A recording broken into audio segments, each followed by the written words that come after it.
अब हमारा main topic यहाँ से स्टार्ट हो रहा है। What is circular flow of income. Circular flow of income हमारे चैप्टर का नाम है। तो सर्कुलर फ्लो ऑफ इनकम का मीनिंग होता क्या है? देखो, there is mutual interdependence among different sectors of an economy. Mutual का मतलब क्या होता है? आपसी। इंटरडिपेंडेंस का मतलब क्या होता है? एक दूसरे के ऊपर डिपेंड करना। तो इकोनॉमी के जो ऊपर हमने 5 सेक्टर्स पढ़े हैं, ये पांचों एक दूसरे के ऊपर क्या करते हैं? डिपेंड करते हैं। आप खुद अपने माइंड में सोचो कि क्या कोई एक सेक्टर जो है वो पूरी तरह से सफिशिएंट है? अगर इकोनॉमी में अकेला प्रोड्यूसर सेक्टर हो और चीज़ों को कोई कंज्यूम करने वाला ना हो, तो क्या प्रोडक्शन का कोई फ़ायदा होगा? या अगर अकेला कंजम्पशन सेक्टर है और कोई प्रोड्यूस ही नहीं कर रहा, सारे बस कंज्यूमर्स हैं देश में, तो क्या उस चीज़ का कोई फ़ायदा होगा? या अकेली सरकार है तो उसका भी कोई फ़ायदा नहीं होगा। तो ये सारे सेक्टर्स जो हैं ये कहीं ना कहीं एक दूसरे के ऊपर बहुत ज़्यादा क्या करते हैं? डिपेंड करते हैं। हम सब एक दूसरे से बहुत सारी चीज़ें जो हैं वो लेते हैं और एक दूसरे को देते भी हैं। आप देखो, जो प्रोड्यूसर सेक्टर है, आप कोई भी गुड्स या सर्विसेज जो है वो उनसे खरीदते हो और उसके बदले में उनको क्या देते हो? पैसे देते हो। तो दोनों ही क्या हुए? एक दूसरे के ऊपर डिपेंडेंट हुए ना। हमें चीज़ें चाहिए तो वो प्रोड्यूसर सेक्टर से मिलेंगी और प्रोड्यूसर को पैसा कहाँ से मिल रहा है? हमसे मिल रहा है। तो दोनों सेक्टर्स एक दूसरे के ऊपर क्या हुए? डिपेंडेंट हुए। तो वही उसने फर्स्ट लाइन में बताया है कि जितने भी सेक्टर्स हैं दे आर म्यूचुअली इंटरडिपेंडेंट, सब एक दूसरे के ऊपर डिपेंड करते हैं। Every sector depends on other sectors for the fulfilment of its needs. Her sector दूसरे सेक्टर पर अपनी ज़रूरत को पूरा करने के लिए डिपेंड करता है। In such a situation, every sector acquires goods and services from others and in return makes payments to other sectors. ये लाइन जो मैंने आपको अभी समझाई कि हर सेक्टर जो है वो दूसरे सेक्टर से गुड्स और सर्विसेज लेता है और उसके बदले में उसको क्या देता है? पैसे देता है। Hence, economic transactions continue regularly and the payments of one sector are the receipts of the others. तो पहले पार्ट में उसने क्या बोला है कि जो इकोनॉमिक ट्रांजैक्शंस हैं, ये जितनी भी ट्रांजैक्शन क्या होती है? बाइंग एंड सेलिंग, लेन देन जो है। तो ये चीज़ों का, सर्विसेज का और पैसे का लेन देन जो है वो रेगुलरली चलता है। आपको पता है रेगुलरली हमारी इकोनॉमी में ये प्रोसेस चलता है। ये प्रोसेस कभी भी बंद नहीं होता। हम भी चीज़ें खरीदते हैं, सर्विसेज खरीदते हैं, उसके बदले में पैसे देते हैं। सो ये एक नेवर एंडिंग प्रोसेस है जो चलता रहता है। और दूसरे पार्ट में उसने क्या बोला है? Payments of one sector are the receipts of other. Payment करने का मतलब क्या होता है? किसी को पैसे देना। रिसीट का मतलब क्या होता है? किसी से पैसे रिसीव करना। तो देखो, एक सेक्टर की जो पेमेंट है वो दूसरे सेक्टर की क्या है? इनकम है ना। मैंने जो है प्रोड्यूसर को, मैंने कोई चीज़ खरीदी, उसके पैसे दिए, अब मेरे लिए ये क्या है? पेमेंट हुई। और सामने वाले के लिए क्या है? रिसीट, उसकी इनकम हुई। This never-ending process of payments and receipts in the economy is known as circular flow of income.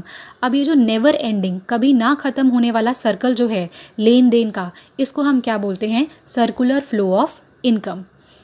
क्या पढ़ा हमने यहाँ तक कि ये जो कभी ना ख़त्म होने वाला सर्कल है। अभी देखो, ये जो लेन देन है ये एक सर्कल की फॉर्म में ही तो चल रहा है कि मैं पहले गुड्स और सर्विसेज खरीद रही हूँ, वो मुझे, सामने वाला मुझे गुड्स एंड सर्विसेज दे रहा है, उसके बदले में मैं पैसे दे रही हूँ। तो इस तरह से ये जो साइकिल है ये लगातार चलता है, कभी ख़त्म नहीं होता और एक सर्कल की फॉर्म में चलता है। वो भी हम आगे डिस्कस करेंगे एग्जाम्पल के साथ पूरा। तो इस प्रोसेस को हम क्या बोलते हैं? सर्कुलर फ्लो ऑफ इनकम, कि एक सर्कल में जो है वो इनकम फ्लो करती रहती है। अब सर्कल आपने देखा होगा, सर्कल की कोई स्टार्टिंग नहीं होती, कोई एंडिंग नहीं होती, एक कंटिन्यूस सा एक साइकिल सा बना होता है सर्कल। सो इनकम का भी फ्लो ऐसा ही है, लगातार चलने वाला फ्लो है जो कि कभी ख़त्म नहीं होता। उसको हम बोलते हैं circular flow of income.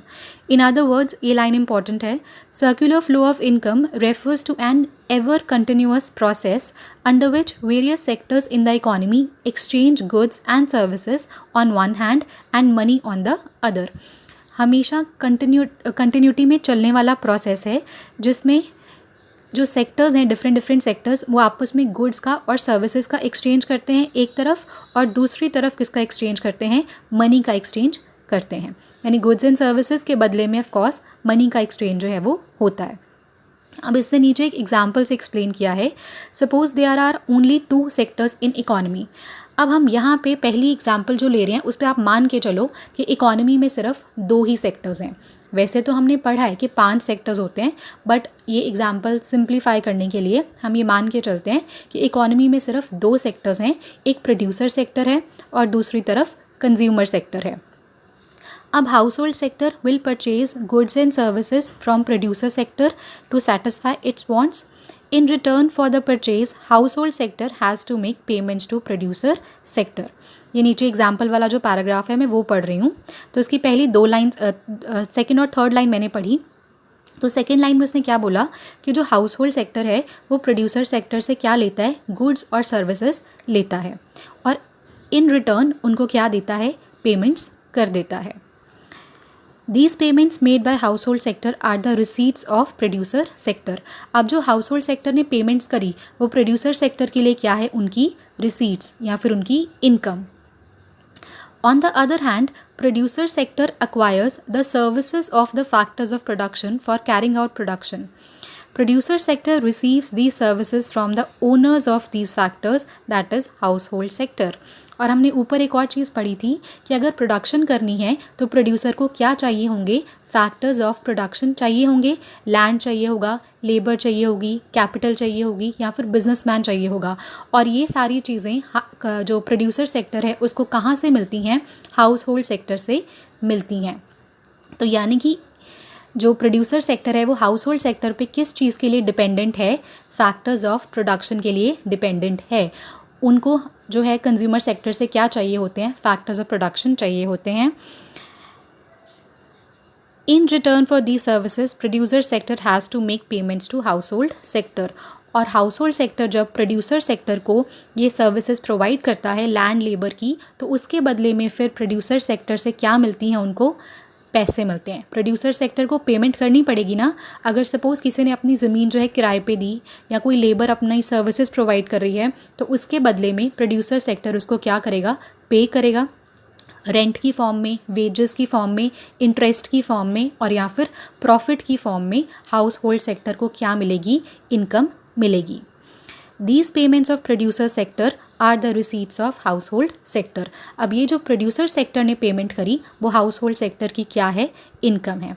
This process of payments and receipts goes on continuously between producer sector and household sector and never ends. तो ये जो सर्कल है ना लेन देन का, ये लगातार चलता है इन दोनों सेक्टर्स के बीच में और इसी को हम क्या बोलते हैं, सर्कुलर फ्लो ऑफ इनकम बोलते हैं.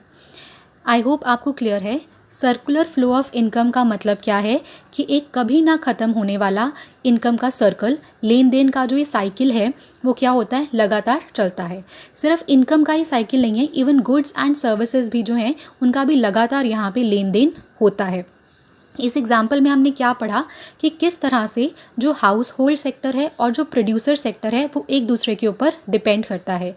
हाउस होल्ड सेक्टर को अगर गुड्स एंड सर्विसेज खरीदनी है तो वो कहाँ से लेता है, प्रोड्यूसर सेक्टर से लेता है और उसके बदले में उनको क्या दे देता है, पैसे देता है. और प्रोड्यूसर सेक्टर को अगर फैक्टर्स ऑफ प्रोडक्शन चाहिए तो वो उसको कहाँ से मिलते हैं, हाउस होल्ड सेक्टर से मिलते हैं और उसके बदले में producer sector house hold sector को क्या करता है, पे करता है. तो यानी दोनों ही एक दूसरे के ऊपर डिपेंड कर रहे हैं. गुड्स, सर्विसेज और पैसा जो है उसका लेन देन दोनों सेक्टर्स के बीच में हो रहा है. इसको अच्छे से पढ़ो. आज मैंने बहुत थोड़ा टॉपिक कराया है ताकि आप इसको अच्छे से समझ सको. In case you have any doubt let me know. Thank you.